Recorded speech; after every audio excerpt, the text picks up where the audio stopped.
দেখুন, হতাশার কোনো জায়গা নেই, কিন্তু রাজনৈতিকভাবে যারা পেরে ওঠে না আর প্রশাসনকে যারা রাজনীতিকরণ করে, ভবিষ্যৎ তাদের কিন্তু অন্ধকার, সেটা প্রমাণ তৃণমূল।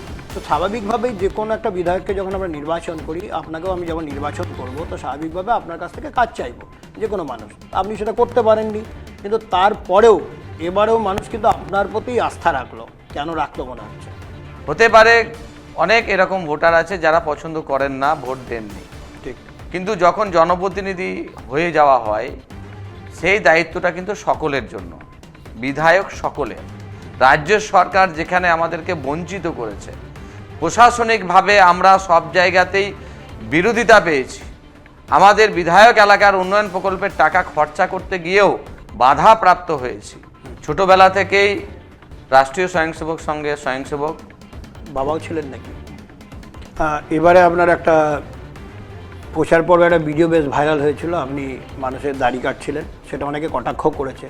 তো আপনার এরকম একটা পরিশ্রমের অনেক খাটছিলেন, আমাদের এই কাজটা কেন হঠাৎ মনে হলো যে এটা করা যায় না? এটা একটু মজার ছলেই করেছিলেন। আর কি কি জরুরি মনে হয় দুবরাজপুরকে নিয়ে আপনার ভাবনা কি আছে?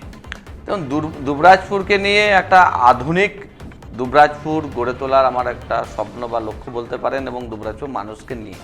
এখনও যোগাযোগের ব্যবস্থা অত্যন্ত খারাপ, পানীয় জলের ব্যবস্থাও অনেক কঠিন পরিস্থিতি আছে, মানুষের মাথার ওপরে ছাদ নেই।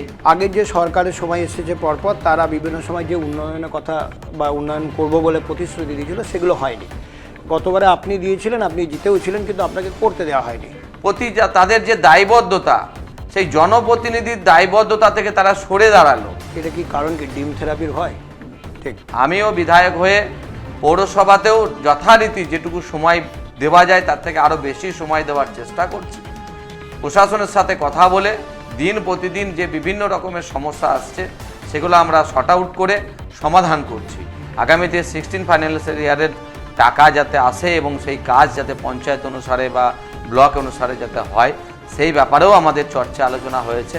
কোনো জায়গায় কোনো অসুবিধা আগামী দিনে হবে না, কারণ যারা দায়বদ্ধ নয়, যারা শুধুমাত্র ক্ষমতা ভোগ করার জন্য ছিল, তাদের জায়গা কোনো জায়গা হতেই পারে।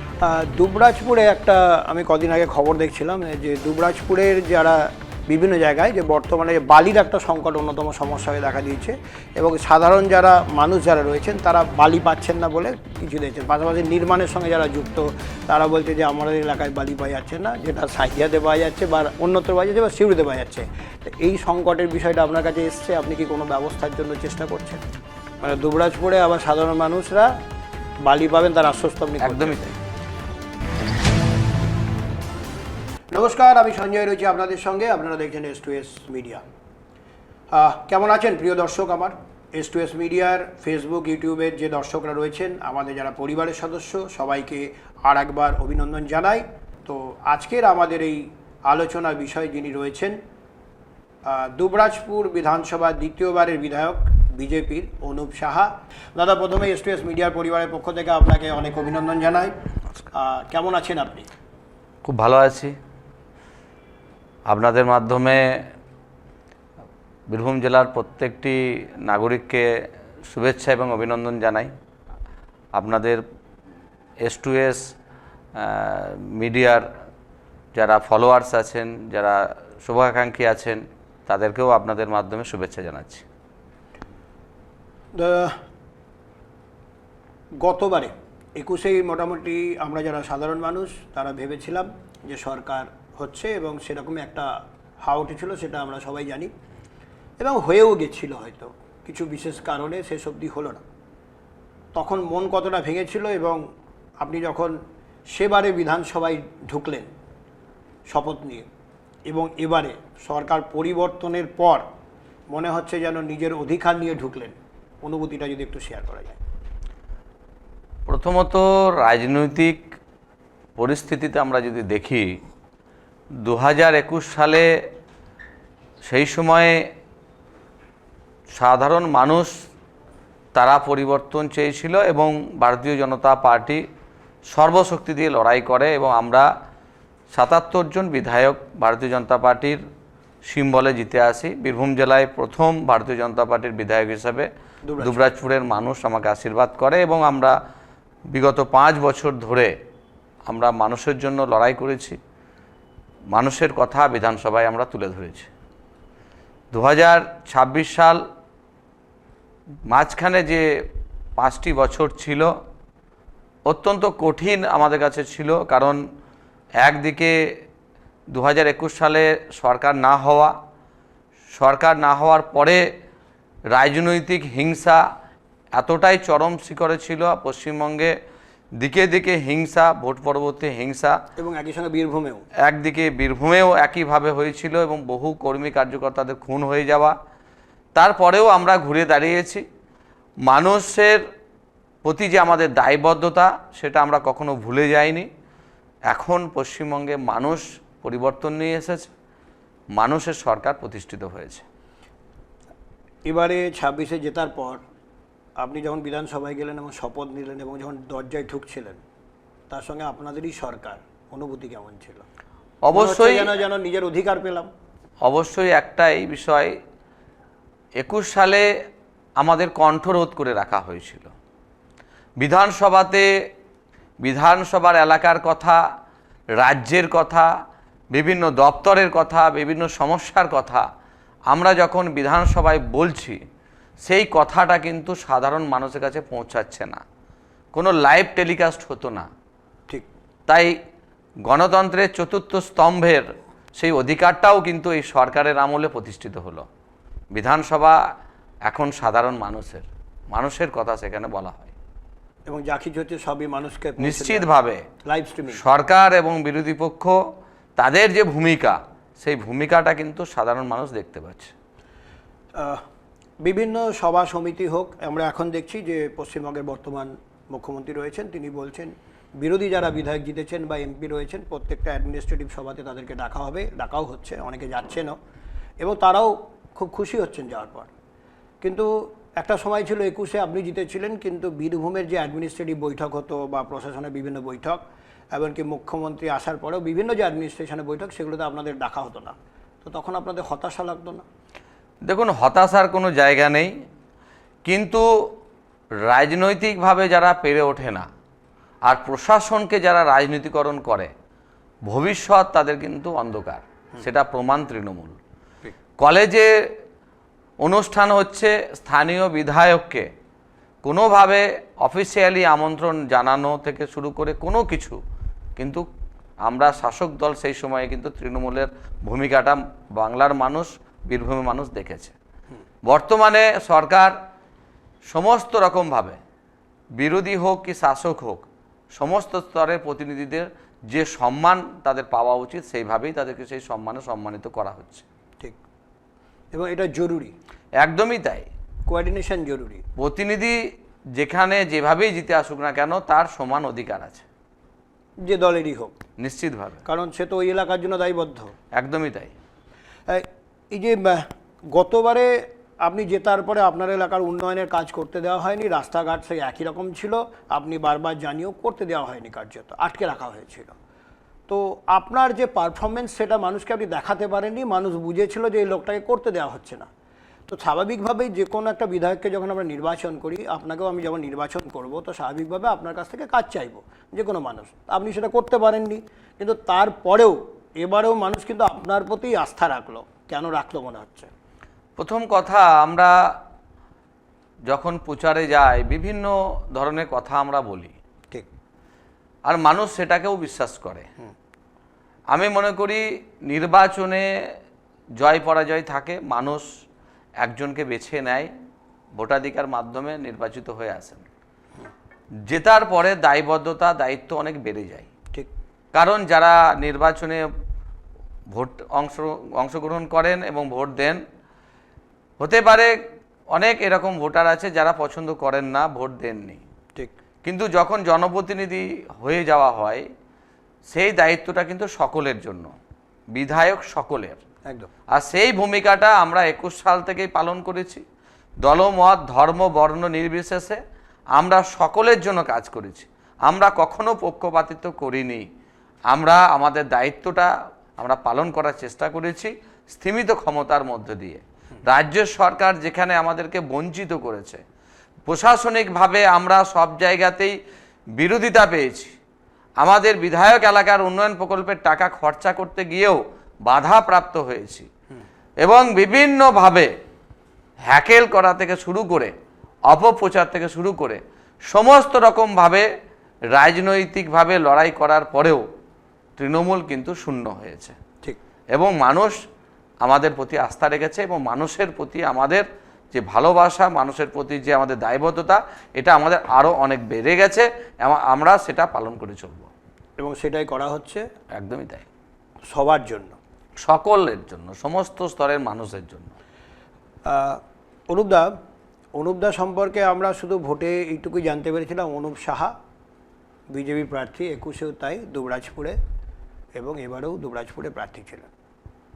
এবার যদি একটু অনুপ সাহাকে যদি আমরা বিশ্লেষণ করি, অনুপদার সবাই জানে না হয়তো, আমরা একটু জানতে চাই যে অনুপদা জন্মালেন কোথায়, পৃথিবীর কোন প্রান্তে এই মানুষটা জন্মালেন, পরিবারে কে রয়েছে, কিভাবে বিজেপিতে যোগদান, ছোটোবেলার যদি একটু মানে আপনার একটু স্মৃতিচারণ করা যায়। প্রথমেই যদি একটু আপনি বলেন যে আপনি বীরভূমের কোন অঞ্চলের বাসিন্দা বা কোথায় জন্মেছেন, পরিবারে কী রয়েছে, বা বিজেপিতে সরাসরি কিভাবে যোগ দেওয়া, যদি একটু শেয়ার করেন। প্রথমত আমার যে জন্মভূমি ময়ূরেশ্বর বিধানসভার তালুয়া অঞ্চলে কালিকাপুর গ্রামে বাড়ি। বাড়িতে মা এবং বাবা দুজনেই আছেন, এক দিদি ছিলেন, তার অনেক আগেই বিয়ে হয়েছে নানুর বিধানসভাতে। ছোটোবেলা থেকেই রাষ্ট্রীয় স্বয়ংসেবক সঙ্গে স্বয়ংসেবক। বাবাও ছিলেন নাকি? বাবাও আমাদের এই ধরনের বিচার পরিবারের সাথে সম্পর্কিত এবং বর্তমানে ভারতীয় জনতা পার্টির বুথে একজন কার্যকর্তা হিসেবে কাজ করছেন সক্রিয়ভাবে। আচ্ছা। এবং আমি স্বয়ংসেবক হওয়ার সাথে সাথে পরবর্তী সময়ে বজরং দলের সাথে যুক্ত হওয়া, একল বিদ্যালয়ের মতন আমাদের বিশ্ব হিন্দু পরিষদ দ্বারাই পরিচালিত যে স্কুল, সেখানেও যুক্ত হওয়া, এবং আমরা স্কুল লাইফ থেকে অখিল ভারতীয় বিদ্যার্থী পরিষদ ছাত্র সংগঠনের সাথে যুক্ত হয়ে কলেজ, বিশ্ববিদ্যালয়, বিভিন্ন স্তরে আমরা ছাত্র সংগঠনের বিভিন্ন দায়িত্ব পালন করে 2020 সালে রাজনীতি ক্ষেত্রে আসার ইচ্ছা প্রকাশ করি এবং রাজনৈতিক ক্ষেত্রে দায়িত্ব দেয়। 21 সালে দুবরাজপুর বিধানসভায় সাংগঠনিকভাবে কাজে যুক্ত হয়ে দল নির্দেশ দেয় এবং দলের সিদ্ধান্ত অনুসারে প্রার্থী হই এবং প্রার্থী হওয়ার পরে সমস্ত কর্মী কার্যকর্তাদের নিয়ে মানুষের মনে বিশ্বাস জাগানো যে আমরা পাল্টাতে পারি, আমরা দুবরাজপুরে মানুষের উন্নয়ন করতে পারি এবং পাল্টানো দরকার, এই নিয়ে আমরা মানুষের কাজ করতে শুরু করি এবং মানুষ আমাদেরকে নির্বাচিত করে। 2021-এ যখন আপনি দুবরাজপুরে প্রার্থী হয়ে লড়াই নামলেন এবং 21 থেকে 26-এর মধ্যে আপনার অনেকটা পরিচিতি ঘটে গেছে বিধায়ক হিসাবে এবং সংগঠনও ভেতরে কাজ করছিল, কিন্তু 21-এ যখন আপনি গেলেন তখন কি আপনি কনফিডেন্ট ছিলেন যে ওই এলাকায় আপনি ফুল ফোটাবেন, না মানুষ আপনাকে ফুটিয়ে দিয়েছে? একদমই তাই।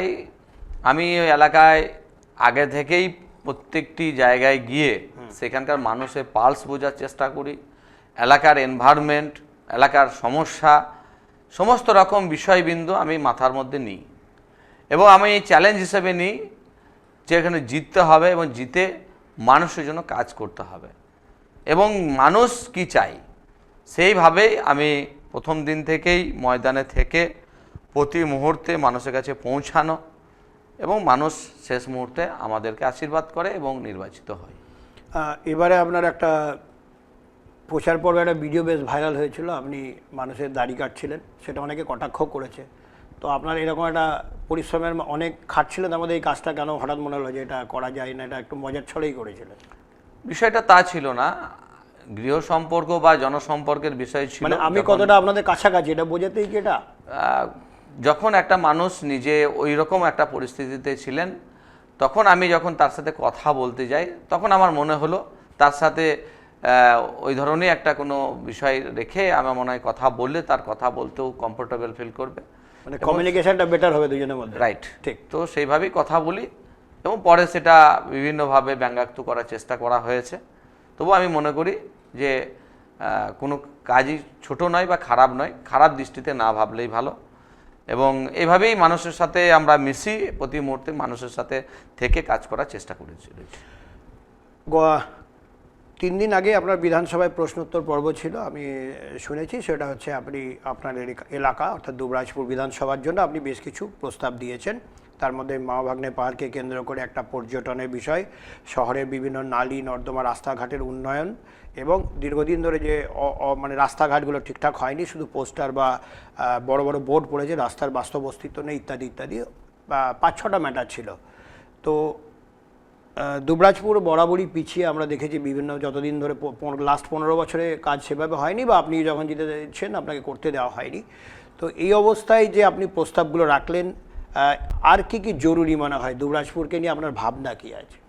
যেমন দুবরাজপুরকে নিয়ে একটা আধুনিক দুবরাজপুর গড়ে তোলার আমার একটা স্বপ্ন বা লক্ষ্য বলতে পারেন, এবং দুবরাজপুর মানুষকে নিয়ে।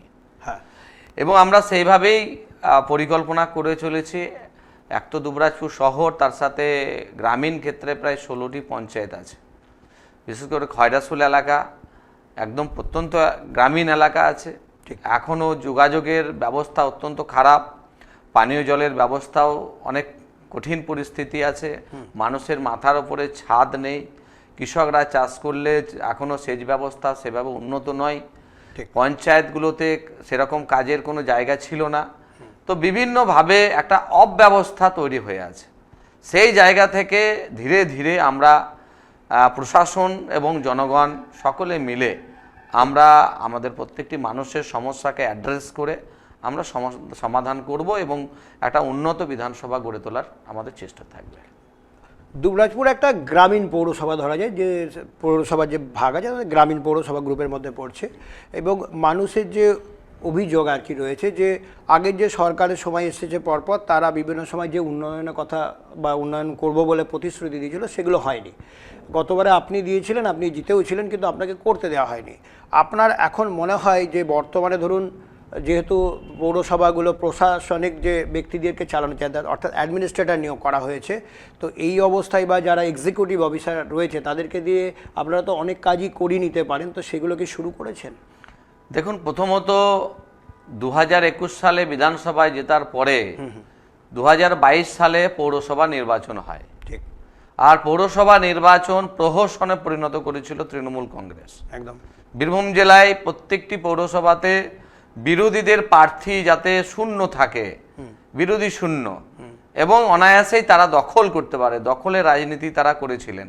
এবং যারা জনপ্রতিনিধি হয়েছিলেন তারা কিভাবে ওয়ার্ডে ভোট করেছেন আপনারাও জানেন। ঠিক। কিন্তু পরবর্তী সময় দেখলাম যারা বিরোধী শূন্য করতে চেয়েছিল, 2026 সালে পালাবদল হওয়ার পর সেই কাউন্সিলর, সেই চেয়ারম্যান, ভাইস চেয়ারম্যানরা রাতারাতি তারা তাদের কার্যকাল শেষ না হওয়ার আগেই তারা রিজাইন দিয়ে দিল। অর্থাৎ মানুষের প্রতি তাদের যে দায়বদ্ধতা, সেই জনপ্রতিনিধির দায়বদ্ধতা থেকে তারা সরে দাঁড়ালো। এটা কি কারণ কি ডিম থেরাপির ভয়? দেখুন, ডিম থেরাপি কি তার অন্য কোনো ভয় বা কি কারণ আছে তার ব্যক্তিগত বিষয়, সেই রাজনৈতিক ব্যক্তিত্ব বা জনপ্রতিনিধিরা তারাই বলতে পারে। হ্যাঁ, সবাই একটা কোডি ল্যাঙ্গুয়েজ লিখছে যে শারীরিক অসুস্থতার কারণে আর এগিয়ে যাওয়া সম্ভব না, তাই পদত্যাগ করা হচ্ছে। এটা সম্পূর্ণভাবে ভুল কথা। তাহলে মেডিকেল রিপোর্ট দেওয়া উচিত।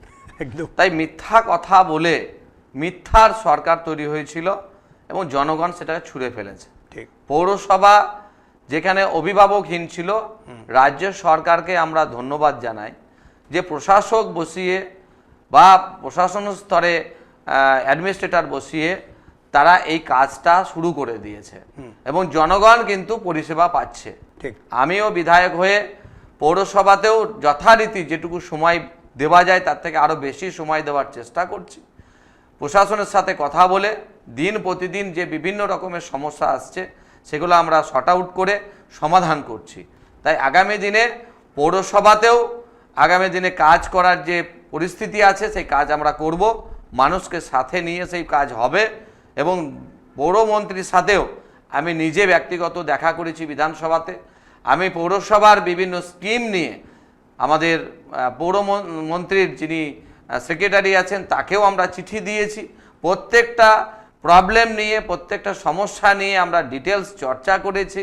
আগামী দিনে কিভাবে দুবরাজপুর পৌরসভাকে ঢেলে সাজানো হবে প্রত্যেকটা বিষয় আমরা কিন্তু অ্যাড্রেস করেছি, এবং আমরা বিধানসভাতেও প্রত্যেকটি বিষয় নিয়ে আমরা স্পিকার সহ উক্ত মন্ত্রীর দৃষ্টি আকর্ষণ করেছি এবং আগামী দিনে উন্নয়ন যাতে হয়, কারণ সামনে পৌরসভা নির্বাচনও আসবে, তার আগে আমরা যথাযথ বিভিন্ন সমস্যা নিয়ে দুবরাজপুরের দিন প্রতিদিন যে সমস্যা, সেই সমস্যার সমাধান করব, এটা আমাদের বদ্ধপরিকর আমরা। ঠিক। জেলা পরিষদও একইভাবে উন্নয়নের ক্ষেত্র, জেলা পরিষদ 3 টায়ার যে সিস্টেম, তাতেও দেখা যাচ্ছে সভাধিপতি আসছেন না বা অন্যান্য যারা কর্মাধ্যক্ষ তারাও আসছে না, ফলে উন্নয়ন থমকে অলরেডি যে এফসিগুলো রয়েছে 15 এফসি, তার টাকার যে এসছে তার কাজের এখনও ইউটিলাইজেশন হচ্ছে না, এমনকি 16 এফসি এসছে, তারও কিন্তু জনপ্রতিনিধি না এলে কিন্তু কাজ শুরু করা যাবে না। তো এই জায়গায় যে একটা অচলাবস্থা শুরু হয়েছে এবং আপনারা বদ্ধপরিকর সার্ভিস দিতে হবে আপনাদেরকে, গ্রামীণ ক্ষেত্র হোক বা পৌর এলাকায় হোক, সর্বত্রে। তো এই নিয়ে কি কোনো ইতিমধ্যে পরিকল্পনা শুরু করেছেন? দেখুন, আমি আমার বিধানসভার ক্ষেত্রে যদি বলি, পঞ্চায়েত সমিতি জেনারেল মিটিং ডেকে প্রত্যেকটি প্রধান যারা আছেন দায়িত্বে এবং পঞ্চায়েতে যারা সরকারি আধিকারিক আছেন তাদের সাথে বসে আমরা বিভিন্ন রকম পরিকল্পনা 15 ফাইন্যান্সিয়াল ইয়ারের করেছি। আগামীতে 16 ফাইন্যান্সিয়াল ইয়ারের টাকা যাতে আসে এবং সেই কাজ যাতে পঞ্চায়েত অনুসারে বা ব্লক অনুসারে যাতে হয়, সেই ব্যাপারেও আমাদের চর্চা আলোচনা হয়েছে।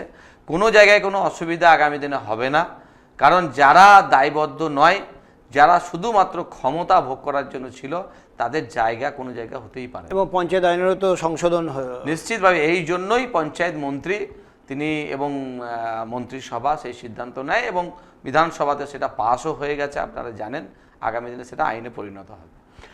দুবরাজপুরে একটা আমি কদিন আগে খবর দেখছিলাম যে দুবরাজপুরের যারা বিভিন্ন জায়গায় যে বর্তমানে বালির একটা সংকট অন্যতম সমস্যা হয়ে দেখা দিয়েছে এবং সাধারণ যারা মানুষ যারা রয়েছেন তারা বালি পাচ্ছেন না বলে কিছু দিয়েছেন। পাশাপাশি নির্মাণের সঙ্গে যারা যুক্ত তারা বলছে যে আমাদের এলাকায় বালি পাওয়া যাচ্ছে না, যেটা সাইদিয়াতে পাওয়া যাচ্ছে বা অন্যত্র পাওয়া যাচ্ছে বা সিউড়িতে পাওয়া যাচ্ছে।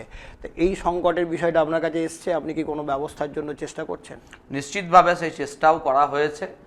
গতকালকে আমরা খয়রাশোলে বিডিও অফিসে আমরা মিটিং করেছি এবং সেখানে আমাদের বিভিন্ন বিষয় আলোচনা হয়ে একটা সিদ্ধান্ত আমরা খয়রাশোল ব্লকের মানুষের জন্য আমরা নিয়েছি। এক তো যারা প্রধানমন্ত্রী আবাস যোজনা বা সরকারি শৌচালয় যারা করবেন তাদের জন্য একটা নির্ধারিত একটা ধার্য করা হয়েছে এবং কোথায় স্টক পয়েন্ট হবে সেখান থেকে তারা কিভাবে নেবে সেই সিস্টেমটাও তৈরি করে সেটা প্রশাসনের মাধ্যমে সেটা পরিচালিত হবে। একইভাবে যারা সাধারণ মানুষ যারা বাড়ি করতে চায় ব্যক্তিগত টাকাতে, তারাও কিভাবে বালি পেতে পারে তার জন্য একটা ব্যবস্থা তৈরি করা হয়েছে। দুবরাজপুরেও আমি ছিলাম না, বিধানসভা চলছিল, আমার প্রতিনিধি এবং দুবরাজপুর ব্লক বিডিও সাহেব সহ যারা কোঅর্ডিনেশনে আছেন এই বিষয় নিয়ে তারা প্রত্যেকেই বসে দুবরাজপুরেও একটা সিস্টেম তৈরি করা হয়েছে। পঞ্চায়েত অনুসারে এক একটা দিন নির্ধারিত করে দেওয়া হয়েছে এবং সেখানে তারা সেটাকে পরিচালিত করছে। আগামী দিনে আরও ধীরে ধীরে সিস্টেম করে সাধারণ মানুষ যে বালি পাওয়ার যোগ্য এবং বালি তাদেরকে দিতে হবে সেই ব্যাপারে প্রশাসন স্তরে আমাদের আলোচনা করে আমরা করছি। আচ্ছা, এই যে পরিবহন শ্রমিক যারা আছে, রাজমিস্ত্রি যারা আছে এবং এই শিল্পের সঙ্গে যারা যুক্ত, অনেকেই কর্মহীন হয়ে পড়েছে বলে একটা অভিযোগ, তাদের কথাও কি আপনারা ভাবছেন? নিশ্চিতভাবে, কারণ যারা বিভিন্ন কাজের সাথে ছিল তারা সেই স্বাভাবিকভাবে সেই কাজ করবে। আমরাও চাই যে সব কিছু স্বাভাবিক হয়ে উঠুক।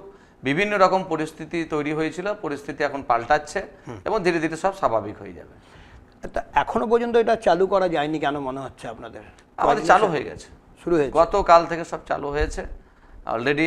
আরও ধীরে ধীরে স্টক পয়েন্ট বাড়ানো হচ্ছে বিভিন্নভাবে, সবটাই স্বাভাবিক হয়ে যাবে, কোনো দুশ্চিন্তার কারণ নেই। মানে দুবরাজপুরে আবার সাধারণ মানুষরা বালি পাবেন তার আশ্বস্ত আপনি? একদমই তাই। আবার সাধারণ মানুষদের এটা অভিযোগ হচ্ছে যে আমাদের ওই দুবরাজপুর শহরের ওপর দিয়ে বড় বড় লরিতে বালি গেলেও ছোট ট্রাক্টর আমরা পাচ্ছি না। দেখুন, যারা সরকারিভাবে বালির প্যাড পায় বা টেন্ডার পায় তারা তো সরকারিভাবে বালি নেবে, এটা তো স্বাভাবিক বিষয়, কারণ তারা গভর্নমেন্টকে রেভিনিউ দেবে। ঠিক, তাদেরকে আমরা বাধা দিতে পারি না। তার বাইরে অবৈধ বালি খাদান বা অবৈধভাবে বালি চালান করার কোনো জায়গা নেই। প্রশাসন করা আছে, প্রশাসন সম্পূর্ণভাবে প্রতি মুহূর্তে নজর রাখছে। আমরা সাধারণ মানুষের যে দাবি আছে সেটার সাথে আমরা আছি। এই যে নির্মাণ শিল্পের সঙ্গে যারা যুক্ত তাদেরও তো আপনি ব্যবস্থা মানে বলছেন যে দ্রুত পরিস্থিতি পাল্টে যাবে, আর যারা সাধারণ মানুষ তাদের যেটা বক্তব্য যে আমরা যদি না পাই, আমরা তো মাঝপথে অনেকে বাড়ি করতে গিয়ে আটকে গেছে, তো আপনি যেটা বললেন যে দ্রুত আশ্বাস দিচ্ছেন যে সমস্ত একদমই তাই। প্রত্যেকেরই জন্য সরকার বা প্রশাসন আমরা সবাই মিলে সেই আলোচনা করে আমরা সিদ্ধান্ত নিয়েছি এবং ধীরে ধীরে শুরু হয়ে গেছে। আগামী দিনে প্রত্যেকটা মুহূর্তে সেটা স্বাভাবিক হয়ে উঠবে।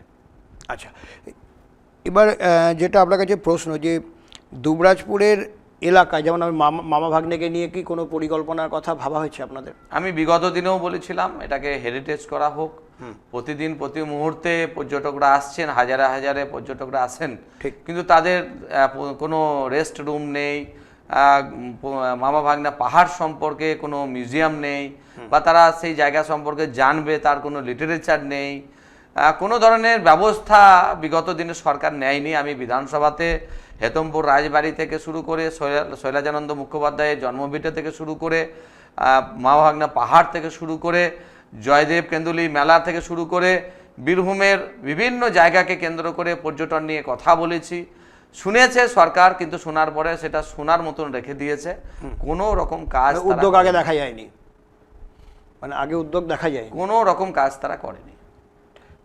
তাহলে দ্রুত কি আমরা মামা ভাগ্নেকে নিয়ে কোনো পরিকল্পনা দেখতে আমরা জানিয়েছি, আমাদের পর্যটন মন্ত্রীকে চিঠি দিয়েছি, ব্যক্তিগত কথা বলেছি, আমাদের পৌরমন্ত্রীর সাথেও কথা হয়েছে। ঠিক। আমরা চাইবো আগামী দিনে বীরভূম জেলা যাতে পর্যটন জেলা হিসাবে একটা ভালো জায়গায় থাকে এবং মানুষ বা যারা বাইরের থেকে আসবে বীরভূম জেলা ঘুরতে দেখতে, তারা যেন সেই দেখার জায়গাটা পায় এবং সেটার জন্য সরকার যাতে আরও ভালোভাবে পর্যটন কেন্দ্রগুলোকে ভালোভাবে সাজিয়ে তুলতে পারে, গড়ে তুলতে পারে, তার জন্য আমরা বীরভূম জেলা যারা বিধায়ক আছি, আমাদের মন্ত্রী দুজন মন্ত্রী আছে, আমরা সবাই চেষ্টা করছি। একটা কানাঘুষো শোনা যাচ্ছে যে আগে যে সমস্ত বালির গাড়িগুলো তাদের বালি লোড করতে 300 টাকা তাদেরকে একটা চার্জ দিতে হতো, সেই চার্জটা নাকি এখন 1 লক্ষায় 1200 টাকার ওপরে হয়ে গেছে। আপনার কাছে এই খবরটা আছে? জানি না এই ধরনের কে বা কারা বলছে, কিন্তু সরকার যে রাজস্ব ফাঁকি দিত এতদিন যারা বালি চালিয়েছিল, সেই রাজস্বটা কিন্তু এখন সরকার পাচ্ছে। ঠিক। বীরভূম জেলার রাজস্ব অনেক গুণ বেড়ে গেছে। কি কারণে? বিগত 15 বছরে সরকারের কোষাগারে কোনো রেভিনিউ না গিয়ে রাজনৈতিক নেতাদের রেভিনিউ হয়েছে। রাজনৈতিক নেতারা ফেলে উঠেছে, কোটি কোটি টাকার সম্পত্তির মালিক হয়েছে। এটা বীরভূমে মানুষ জানতে পারছে। ঠিক। আপনারা যখন ভোটের প্রচারে ছিলেন যে বা ভোটে জেতার পরেও বলেছিলেন যে বিভিন্ন যারা ঠিকাদার রয়েছেন বা বিভিন্ন এজেন্সি যাদের বিরুদ্ধে গুরুত্বপূর্ণ বিভিন্ন অভিযোগ ছিল তাদের কাজকর্ম নিয়ে, রাস্তাঘাটের গুণগত মান বা অন্যান্য বিষয় বা কনস্ট্রাকশন, দেখা যাচ্ছে সেই অভিযোগগুলোর বিচার না হয়ে সেই মানুষগুলোই আবার নতুন করে কাজ পাচ্ছে। এই বিষয়টাকে আপনার কাছে অভিযোগ আকারে এসছে? দেখুন, অভিযোগ তো আসবেই, আর তারাও বিভিন্নভাবে চেষ্টা করবে যে সরকার পাল্টে গেছে। তো আমরা বিগত দিনেও সরকারের সুবিধা নিয়েছি, আর সরকারি কাজে ফাঁকি দিয়ে, কাজের কোয়ালিটি খারাপ করে দিয়ে সরকারের বদনাম করা আর নিজের মুনাফা নেওয়া, এই ধরনের কোনো ধরনের সিস্টেম আমরা চলতে দেব না। ঠিক। তাই প্রশাসন করা আছে, নিয়ম মেনেই সব কিছু হবে, মানে পদক্ষেপ হবে, নিরপেক্ষ 100% সব কিছু নিয়ম মেনে হবে। আর যেটা হচ্ছে যে এই যে আপনি যখন বিভিন্ন জায়গায় ভোটের সময় প্রচারে যাচ্ছিলেন, কয়েকটা গ্রামে আপনাকে আটকানো হয়েছিল, আপনাকে কার্যত একটু হ্যাকেল করার চেষ্টা হয়েছিল।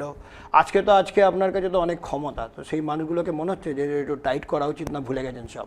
প্রথম কথা হচ্ছে, যারা আটকানোর চেষ্টা করেছিল প্রচারের সময়, আপনারা পিকচারের সিনেমার প্রথমটা দেখেছেন, সিনেমার শেষটা দেখেননি। সেই লোকই পরবর্তী সময়ে ক্ষমা চেয়ে আমার কাছে ব্যক্তিগত মোবাইল নাম্বার নিয়ে আমার সাথে যোগাযোগ করার চেষ্টা করে এবং তাদেরকে কোনো এক নেতা তাদেরকে পাঠিয়েছিল। পরবর্তী সময়ে আমরা জানতেও পারি। আমি চাইলে সেই সময়ে অভিযোগ করতে পারতামই, কিন্তু আমার মনে হয়েছে অভিযোগ করার কোনো মানে হয় না। মানুষের সাথে সম্পর্ক ভালো রাখাটাই আমার মনে হয় ভালো। এবং দেখুন, পরিবর্তন হয়েছে, আর যারা এই ঘটনা ঘটিয়েছে তারা এখন কিন্তু ময়দানে নেই। মানে যারা এদেরকে পাঠিয়েছিল বা উৎসাহিত করেছে তারা ময়দানেও নেই, এলাকাতেও নেই। একটা আমার প্রশ্ন হচ্ছে যে যখন আপনি প্রচারে ছিলেন যশপুরে, আপনারা সেইভাবে মিছিলও করতে পারতেন না, কিন্তু দেখা গেল যে আপনি জেতার পরে যশপুরেই সবথেকে একটা বড় মিছিল হলো। এটা কারণ কি? প্রথম কথা হচ্ছে, যশপুর এলাকার ভৌগোলিক এবং জনসংখ্যার ক্ষেত্রে যদি দেখি, হিন্দুদের সংখ্যা অনেকটাই কম থাকার কারণে, বিশেষ করে যদি আমি আমার বিধানসভা যশপুর অঞ্চলে দেখি, প্রায় 19টা বুথ আছে। তো সেখানে একটা প্রভাব খাটানোর চেষ্টা সবসময় হয়েছিল আগে। এখন পরিস্থিতি পাল্টেছে। 21 সালে ব্যাপক হারে ভোট পরবর্তী হিংসা হওয়া, ঘর বাড়ি লুট করে নেওয়া, ঘর ছাড়া করা, অত্যাচারের চরম সীমায় ছিল এবং বিরোধী শূন্য। বিধায়ক সেই এলাকাতে আসতে পারবে না, বিধায়ক এলাকার উন্নয়নের টাকা সেখানে খরচা করা যাবে না, বিধায়কের নাম নেওয়া যাবে না, বিজেপির নাম নেওয়া যাবে না, সব কিছু একতরফা হয়েছে এবং তৃণমূলের ছত্রছায়ায় এই দুষ্কৃতী রাজ, যারা দুষ্কৃতী তারা এটা করে চলেছিল এবং শাসক দল প্রশাসন চুপ ছিল এবং তারা এটাকে সাপোর্ট করেছিল। কিন্তু সময়ের সাথে সাথে সব কিছু পাল্টেছে। যশপুরের এলাকার মানুষ শান্তিপ্রিয় মানুষ, তারা শান্তি চেয়েছিল, এখন শান্তি প্রতিষ্ঠিত হয়েছে। আমরা জেতার পরে কোন কাজগুলোকে মনে হচ্ছে সব থেকে প্রায়োরিটি, এইগুলোকে গুরুত্ব দিতে হবে আমার দুবরাজপুর এরিয়ার জন্য? প্রথমত রাস্তাঘাট অত্যন্ত খারাপ, রাস্তাঘাটগুলো হওয়া দরকার। বিগত দিনে সরকার পথশ্রী বিভিন্ন নাম দিয়ে তারা সাইনবোর্ড লাগিয়েছে, আমাদের পাড়া আমাদের সমাধানের সেই টাকাও কোথায় খরচা হয়েছে কি হয়নি, এখন তাদের নেতারাই অভিযোগ করছে। তাই আমরা চাই প্রত্যেকটা রাস্তা, সেটা গ্রাম শহর বা প্রধানমন্ত্রী সড়ক যোজনার রাস্তা হোক, পঞ্চায়েত সমিতির রাস্তা হোক, জেলা পরিষদের রাস্তা হোক, পিডব্লিউডির রাস্তা হোক, সমস্ত রকম রাস্তা যে আছে সেই রাস্তা রিপেয়ারিং থেকে শুরু করে নতুনভাবেও সেই রাস্তাগুলোর কাজ হওয়া দরকার। পানীয় জলের ব্যবস্থা 100% হওয়া দরকার আছে। এছাড়া আমাদের যে কৃষকরা আছে, কৃষকরা যাতে এই মরশুমে যাতে চাষ করতে পারে সেই ব্যবস্থা যাতে আরও উন্নত হয়, শস্য বীজ যাতে তারা পায় সেই ব্যবস্থা গ্রহণ করা। এছাড়া বিশেষ করে গ্রামীণ এলাকা আবাস যোজনার একটা বড় সমস্যা, মাথার উপরে ছাদ নেই। এখন আমরা তিরপল দিচ্ছি, প্রশাসন থেকেও সেটা ব্যবস্থা করছে। আমরা চাই পাকাপোক্ত সেই ব্যবস্থা গ্রহণ হোক এবং এলাকায় কাজ নেই, এলাকায় যাতে আগামী দিনে কয়লা শিল্প হোক, অন্যান্য কোনো শিল্প, সেই শিল্প যাতে চালু হয় এবং মানুষ হাতে কাজ পায়। দুবরাজপুরকে কেন্দ্র করে খড়াশোলে একটা কোল ব্লক বা কয়লা যাওয়ার একটা পুরনো চক্র ছিল, তা সেগুলো এখন কী অবস্থায় আছে? আপনি আসার পরে কেমন তাদেরকে ট্রিটমেন্ট দেওয়া হয়েছে? এখন যে কয়লা খনি আগে থেকেই চালু ছিল সেটা মানে অবৈধভাবে তুলে অনেকে পাচার করতো, সেগুলো এখন সেরকম কোনো বিষয় এই মুহূর্তে তো নেই। অবৈধ চালান বা অবৈধ কারবারটা সম্পূর্ণভাবে বন্ধ করা, সেটা এই সরকারের আমলে আমরা দায়বদ্ধতা আছি। আমাদের সরকার পুরোপুরি অবৈধ বিষয়টাকে সম্পূর্ণভাবে কিভাবে নির্মূল করা যায় সেই নিয়ে প্রশাসনের মতন কড়া পদক্ষেপ গ্রহণ করে কাজ করছে এবং নতুন করে যাতে আগামী দিনে যেসব এলাকায় মাটির নিচে কয়লা আছে সেটা রাজ্যের সরকারের শিল্পমন্ত্রী আছেন, তারা পরিকল্পনা করছে। আমরা প্রপোজাল দিয়েছি। লোবা অঞ্চলে তো একটা কয়লার প্রজেক্ট ছিল, সেগুলো কি তো নিশ্চয়ই আগামী দিনে সেগুলো যাতে হয় তার জন্য আমরা সরকারের দৃষ্টি আকর্ষণ করেছি। ভারী শিল্পমন্ত্রী তাপস বাবুর সাথে যোগাযোগ করেছি, আগামী দিনে আমাদের মাননীয় মুখ্যমন্ত্রীর সাথেও কথা হবে। আমরা আশ্বস্ত আছি আগামী দিনে ভালো কিছু হবে আমাদের বীরভূম জেলার জন্য। খয়রাশোল এলাকাটা তো আরেকটু ডেভেলপমেন্টও করা দরকার, রাস্তাঘাটের তো সমস্যা খুবই রয়েছে, সেগুলো নিয়ে কি আলাদা পরিকল্পনা? একদমই তাই, আমাদের প্রশাসন থেকে যথেষ্ট সহযোগিতা আমরা পাচ্ছি এই মুহূর্তে। জেলা প্রশাসন, ব্লক প্রশাসন, আমরা সবাই মিলে এই মুহূর্তে কিভাবে গ্রাম শহর সবটাই যাতে আমরা একটা উন্নয়নের সাথে জুড়তে পারি সেই ধরনের পরিকল্পনা আমরা করছি।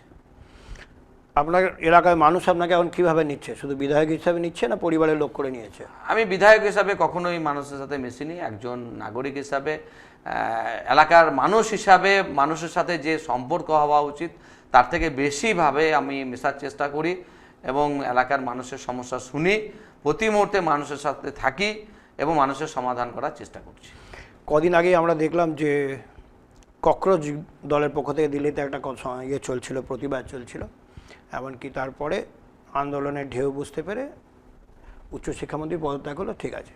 কিন্তু তারই পাশাপাশি আমরা বেশ কিছু অপ্রীতিকর ঘটনাও দেখলাম রাজ্যে এবং গোটা ভারতবর্ষ জুড়েই, যে প্রধানমন্ত্রীকে বিভিন্ন ছবি নিয়ে কুরুচিকর মন্তব্য বা কখনো সেগুলোকে খুব বাজেভাবে দেখানো হচ্ছে, কেউ তার পরিবারের বা লোকজনের উপরে গাল দিচ্ছে, মন্দ দিচ্ছে। তো একজন আপনি স্বয়ংসেবকের সদস্য, বিজেপির একজন কর্মী হিসেবে এই বিষয়গুলো কীভাবে দেখেছেন এবং আপনার কাছে এটা কতটা দুঃখের? প্রথম কথা হচ্ছে, দেখুন আমাদের রাষ্ট্রীয় স্বয়ংসেবক সংঘের আমাদের যিনি প্রধান সরসংঘ চালক মোহন ভাগবতজিও একটা বার্তা দিয়েছিলেন যে যুব সমাজের সাথে আমাদের থাকা উচিত এবং সেই বার্তা তিনি দিয়েছেন। এবং এই সরকারও যেখানে জনগণ যে বিষয়টা রেখেছে অত্যন্ত একটা বড় বিষয় এবং সরকারের সিদ্ধান্ত, সেই সিদ্ধান্তটা জনগণকে রেখে বা যুব সমাজকে সামনে রেখে সেটা হয়েছে। যারা এই ঘটনাকে নিয়ে রাজনীতি করতে চেয়েছে, এই ধরনের যারা দেশ বিরোধী, যারা ছাত্র যুব বিরোধী, তারা তাদের জবাবও পেয়ে গেছে। তাই আমরা চাই যে যুব সমাজই দেশের ভবিষ্যৎ। যুব সমাজের প্রতি রাজ্য বা কেন্দ্র সরকার আমরা দায়বদ্ধ। তাই যে সিদ্ধান্ত নিয়েছে, এর আগে অনেক এরকম রাজ্যের মুখ্যমন্ত্রী, প্রধানমন্ত্রীও এসছেন, কিন্তু এমনও অনেক ঘটনা আমরা জানি তারা কিন্তু কেউ পদত্যাগ করেননি। ঠিক, কিন্তু এটা অনেক বড় পদক্ষেপ এবং সিদ্ধান্ত। সিউড়ি শহরে এই ঘটনাকে কেন্দ্র করে আমরা আজাদির স্লোগান দেখছিলাম, কাশ্মীর মাঙ্গে আজাদি, ইউপি মাঙ্গে আজাদি। আজাদি কি এখনো সমস্যা আছে নাকি, আজাদি হয়নি? যারা বলছে আমার মনে হয় তাদেরকে অন্য দেশে থাকা উচিত, ভারতবর্ষে না থেকে। তাদেরকে একবার অন্য দেশে পাঠিয়ে দিলে তারা বুঝতে পারবে ভারতবর্ষ আর সেই দেশটার মধ্যে তফাৎটা কি আছে, এবং আজাদির আনন্দ করে আজাদির আনন্দটা তারা ভালো বুঝতে পারবে। ফলে এই যারা এই ধরনের ঘটনার সঙ্গে যুক্ত হয়েছে, এদের মানে মোটিভটা কি, এরা কি চায়? মোটিভ, তারা ভারতবর্ষ বা আমাদের সমাজের জন্য তারা ভাবছে না। যে যেভাবে তৈরি হয়, যাদের মধ্যে দেশভক্তি আছে, রাষ্ট্রভক্তি আছে, দেশের প্রতি ভালোবাসা আছে, তারা দেশের প্রতি দায়বদ্ধ আছে। কিন্তু যারা দেশের খাবে, দেশের ভোটার হয়ে থাকবে, দেশের সব কিছু অধিকার নেবে আর কাশ্মীর মাঙ্গে আজাদির কথা বলবে, তো আমার মনে হয় তাদের আজাদি দিয়ে অন্য দেশে পাঠিয়ে দেওয়া উচিত। ঠিক। ছোটবেলায় যখন আপনি গ্রামে থাকতেন, তখন ওই ঘটনাগুলো করে মনে পড়ে? একটু আম পেড়ে খাওয়া বা একটু বৃষ্টি জলে ভেজা বা ফুটবল খেলা, যদি একটু স্মৃতিচারণ করা যায়। ছোটোবেলা থেকেই এই ধরনের কালচারেই ছিলাম, খেলাধুলো ভালোবাসতাম, ক্রিকেট, ফুটবল এই ধরনের অবশ্যই প্রতি মুহূর্তে এটা একটা অভ্যাস ছিল, আমাদের ডেলি রুটিনের মধ্যে ছিল। আর এর বাইরে আম খাওয়া বা ফল, এগুলো গ্রামীণ ক্ষেত্রে তো বাড়িতে বাড়িতেই পাওয়া যায়, আর সেগুলো আমরা গাছ থেকে পেড়ে খেতাম, তো এটার আনন্দ আলাদা ছিল। আজও আম খাই, সঙ্গে বকাও কি খাওয়া হতো? অবশ্যই। কোনো একজনের বাড়িতে পেয়ারা আছে, তো সেই পেয়ারা পাড়তে গেছি একসাথে বন্ধুরা মিলে, সেই সময় বকাঝকা করতো, সেটাও আমাদের কাছে আনন্দ মনে হয়েছে। আপনাকে আমি দেখেছি বিভিন্ন মঞ্চে যখনই আপনি যান, যতই পরিশ্রম একটু ফিটফাট থাকার চেষ্টা করেন। একজন একটা সুন্দর পাঞ্জাবি পরে একটু ইস্ত্রি করা, তা এই যতটা জানি আপনি এখনও সিঙ্গল, তো এটা মানে কিভাবে তৈরি হয়েছে? এটা কি স্বয়ংসেবক সঙ্গের সঙ্গে যুক্ত হওয়ার কারণেই কি এই বিষয়টা এসছে, না এটা বরাবরই আপনি এরকমই? ছোটোবেলা থেকেই সঙ্গের সাথে বা সঙ্গের ভাবধারায় বিভিন্ন সংগঠনের সাথে কাজ করার সুবাদে বিভিন্ন জায়গায় দায়িত্ব নিয়ে কাজ করেছি সারা পশ্চিমবঙ্গে। তো সেই হিসাবে সেই একটা অভ্যাস থেকে গেছে, এবং সেই অভ্যাসটা আমার মনে হয় আমার জীবনে এগিয়ে চলার জন্য এটা অনেক বড় একটা ভালো বিষয়। যদি কোনো কারণে ধরুন আপনি একটা খুব ভালো ভাবনা ভাবছেন, কিন্তু সেটাতে ঠিকমতো হলো না বা আপনাকে কেউ বুঝতে পারলো না, কষ্ট হয়? দেখুন, কষ্টর বিষয়টা থাকতে পারে, কিন্তু আমি মনে করি যে অলওয়েজ পজিটিভ থিঙ্কিং, সেই জন্য প্রতি মুহূর্তে ইতিবাচক চিন্তা করি, এগিয়ে চলতে হবে, কারণ সমস্যা আছে তো সমাধানও আছে। তাই আমি প্রতি মুহূর্তে সমস্যার সম্মুখীন হই এবং সমাধান করি। ঠিক। তো এই মুহূর্তে যারা দুবরাজপুর এলাকার আপনার যারা ভোটার রয়েছেন, সবাই যারা ভোটার, আপনি এখন সবারই বিধায়ক, তো সেই এলাকার মানুষের উদ্দেশ্যে আপনি কি বলবেন? এবং অনেকে আপনি জেতার পরে এটাও অভিযোগ হচ্ছে যে অনুপ সাহাকে আগের মতো আর ফোনে পাওয়া যাচ্ছে না, অনুপ সাহা এখন খুব ব্যস্ত হয়ে পড়েছে। সত্যি কি ব্যস্ত হয়ে পড়েছেন? এক তো রাজ্যে সরকার হওয়ার পর সার্বিকভাবে সব মানুষ এখন শাসন ক্ষমতার মধ্যে থাকতে চায়, যোগাযোগ আরও বাড়াতে চায়।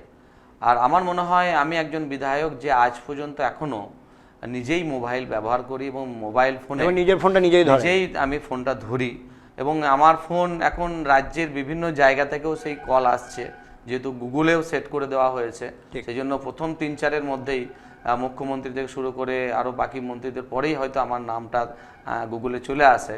সেই জন্য অনেকে ডাইরেক্টলি সে পশ্চিমবঙ্গ সার্চ করে আপনাকে ফোন করছে। বিভিন্ন জায়গা থেকে আজকেও 4-5টা কল এসছে, জলপাইগুড়ি থেকে, কলকাতা থেকে, বিভিন্ন জেলা থেকে। তো আমি ফোন ধরি, ফোনে কথা বলি এবং মানুষের সমস্যা শুনি, এবং যে সমস্যার সমাধানটা আমার দ্বারা সম্ভব সেটা আমি নিজে করি, আর না হলে যেটা যেখানে বিষয় আছে সেইভাবেই আমরা উত্তর দেওয়া বা সমাধানের চেষ্টাতে আমরা সবাইকে পাশে থাকি এবং সেটা করি। আপনার এলাকার মানুষদের জন্য কি বলবেন? আমি আমার এলাকার মানুষদেরকে এটাই আশ্বস্ত করতে চাই আপনাদের মাধ্যম দিয়ে যে সরকার পাল্টেছে, সরকার আপনাদের সরকার, জনগণের সরকার। আমরা সকলে মিলে বাংলার উন্নয়ন করব, দুবরাজপুর বিধানসভার উন্নয়ন করব, এবং এই সরকার দায়বদ্ধ। সরকার সবেমাত্র কয়েকটি মাস হয়েছে, আগামী দিনে কেন্দ্র এবং রাজ্য যৌথভাবে পশ্চিমবঙ্গকে ঢেলে সাজাবে, বিকশিত বাংলা গড়াই আমাদের লক্ষ্য। এবং উন্নয়ন সবারই হবে। উন্নয়ন সবারই হবে, শেষ ব্যক্তিটির হবে। ধন্যবাদ। আমাদের সঙ্গে ছিলেন দুবরাজপুরের বিধায়ক অনুপ সাহা। তিনি যেটি জানালেন, সরকার সবে এসছে, অনেক পরিকল্পনা আছে, দুবরাজপুরকে ঢেলে সাজানো যেমন রয়েছে, অনেকগুলো পরিকল্পনা ইতিমধ্যেই তিনি বিধানসভায় জানিয়েছেন যে দুবরাজপুরকে নিয়ে তার কী কী কাজ রয়েছে। আগামী দিনে দুবরাজপুরের প্রত্যেকটি এলাকা, অর্থাৎ ওনার বিধানসভা এলাকার যারা মানুষ রয়েছেন সবাই সেই উন্নয়নের সুফল আগামী দিনে আরও ভালোভাবে পেতে চলেছেন, তার আশ্বাস তিনি যেমন দিলেন। দুবরাজপুরের মানুষরা যে হতাশা ছিল যে আমরা বালি পাচ্ছি না, আমাদের যে বাড়ির কাজকর্ম বা অন্যান্য নির্মাণ শিল্পের সঙ্গে যারা যুক্ত তাদেরও অসুবিধায় পড়েছিলেন বলে যারা বিভিন্ন সময় খবরে দেখেছি, তাদেরকে তিনি আশ্বস্ত করলেন যে খুব অচিরেই সমস্যা মিটে যাবে। তবুও তার মধ্যে একটা নিয়ম আছে, কারণ জুন, জুলাই এবং আগস্ট এই 3 মাস নদী থেকে বালি তোলার ক্ষেত্রে একটা নিষেধাজ্ঞা থাকে, ফলে হয়তো আপনাদের প্রয়োজন মতো পাওয়া যাবে না, কিন্তু কিছু কিছু পাওয়া যেতেই পারে, তাই তো? একদমই। সেই বিষয়গুলো তিনি আমাদের সামনে তুললেন। আমরা চাই যে দুবরাজপুর বিধানসভা আগামী দিনে আরও উন্নয়নের পথে এগিয়ে যাক। এখানে শেষ করছি। নমস্কার।